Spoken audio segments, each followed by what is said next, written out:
Hey, what's going on, guys? It's Brandon here for RC Nightmare, and today we are unboxing for you one of our new favorite purchases. This one's more for Jeremy than anyone, but don't tell him that because I'll be building it. This is the Mugen MBX6T. T stands for Truggy. So Truggy is a mix right between a monster truck and a Truggy.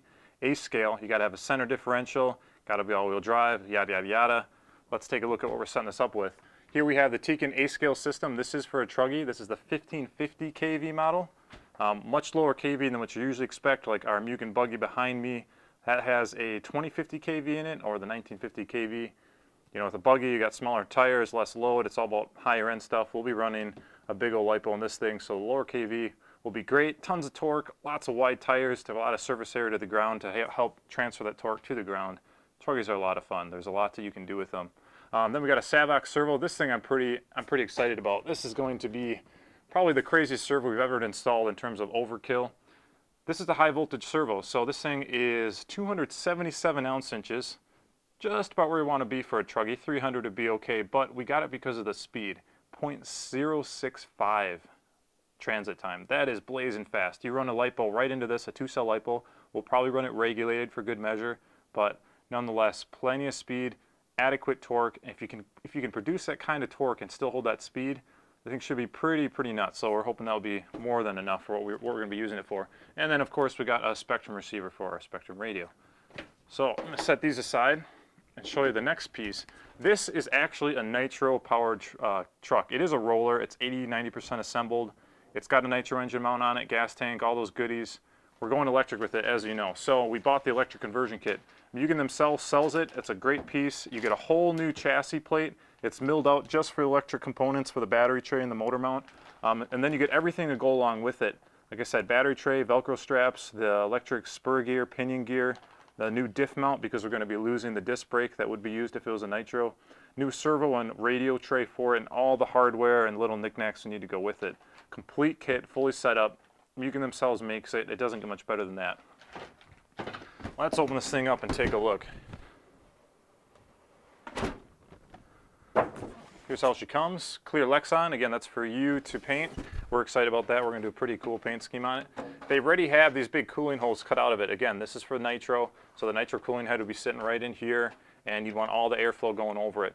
It doesn't hurt to have that for electric. It's not really needed, but you know, it's how it comes, so we'll run it, we'll paint it, and probably get an aftermarket body from Proline or something to run shortly. Ah, the chassis. The beautiful thing about Mugen is that they're really a race company right out of the box. I'm going to show you that parts bag later, so is that one. What I really want to show you is their extensive use of carbon fiber out of the box. It's got to be, I'm guessing, 4mm carbon fiber used for the front and rear shock tower. 3mm carbon fiber for the upper steering plate here. The steering blocks have, the steering block arms are carbon fiber. It's just ridiculous. Then we look at things like the steering itself. The drag link is milled aluminum. We have sway bars in front. This is kind of sad. We have carbon fiber here on the stock radio tray, and we're going to be getting rid of that for the electric conversion, so we're sad about that, but that's okay. Same goes with the upper diff plate here. This is carbon fiber, 2.5mm, maybe 3mm. We're going to be losing that for electric conversion. That's okay. Maybe we'll sell them off. Maybe we'll keep them and make ourselves feel good. But it just goes to show the extra length they go in building these kits. These are really race vehicles out of the box. We got mud flaps here, if you will, or mud guards to keep all the junk off the rear assembly. Sway bars in the rear.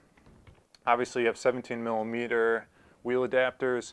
We have CVDs all the way around. Usually you only get dog bones in the back. You only need CVDs usually in the front because you got the angle to steering introduced in the suspension. They put them on the rear just to keep it flowing smooth, which is awesome. Like I said, aluminum threaded shocks on the front and rear.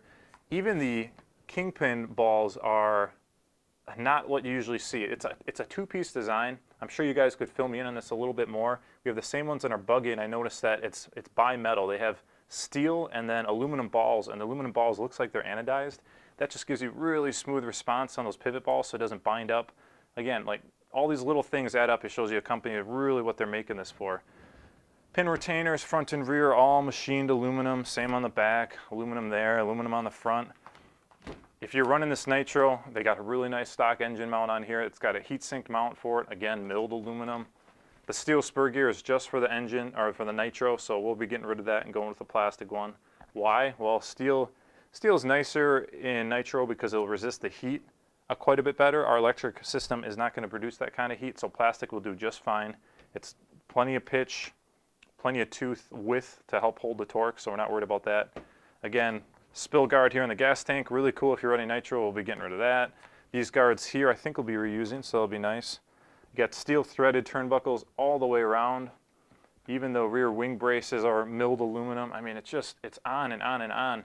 You look at a kit like this, and it's what you wish all the RC cars you ever bought were like, and all the upgrades you could put into them just came this way. Flip it over, it's all Allen hardware. Again, this pole chassis plate will be replaced with the one that comes in our kit here. You can kind of see it in the bag. So we'll be losing all this, but it's going to essentially look the same, all countersunk Allen hardware, really nice piece.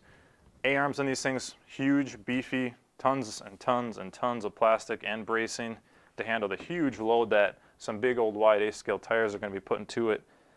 Awesome, awesome piece. We're going to probably be bashing this, and I know a lot of you guys are probably cringing right now, but these are very bashable, not like you necessarily want to. But unfortunately for us, there's really no tracks that are nearby to take it to. We will be taking it to a track eventually. We have a few in mind this spring. We can make a trip out of it.